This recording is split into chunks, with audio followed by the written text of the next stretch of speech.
આનાથી આખા વીઘા બદલી નાખે છે, એના સામે આ અંધારું હું મોટી વાત છે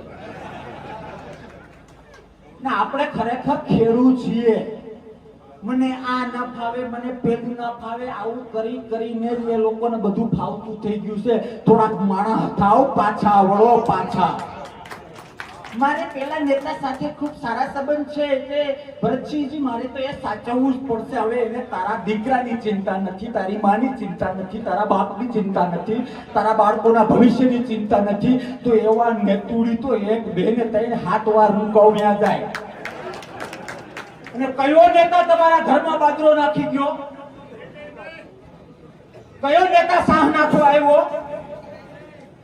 સાહેબ, જે ભાઈએ વાત કરી એ પ્રમાણે મધમાખી ત્યાં જ જાય છે જે ફૂલમાં રસ હોય છે ને, એ જ જગ્યાએ મધમાખી જાય છે.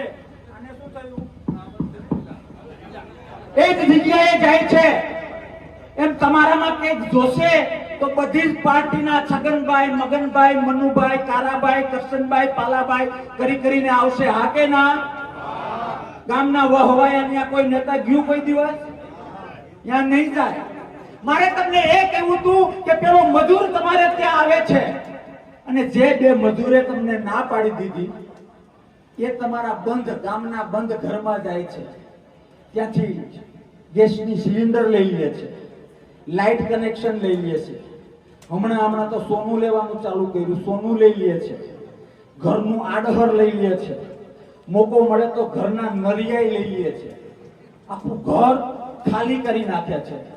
અને જ્યારે સાંજે પેલો તમારે ત્યાં કામે આવ્યો છે એ મજૂર જ્યારે 600 રૂપિયા તમારી પાસે મજૂરી માંગે તો તમે એને ના પાડી દો કે નહીં, મજૂરી તો તને નહીં, મજૂરી તો પેલા બે ગામમાં જેણે મને ના પાડી હતી ને એને આપશું. સમજાય છે મારી વાત? તો એ વ્યાજબી છે? ફરીથી સંધ્યા ટાઈમે ખોટું બોલો છો.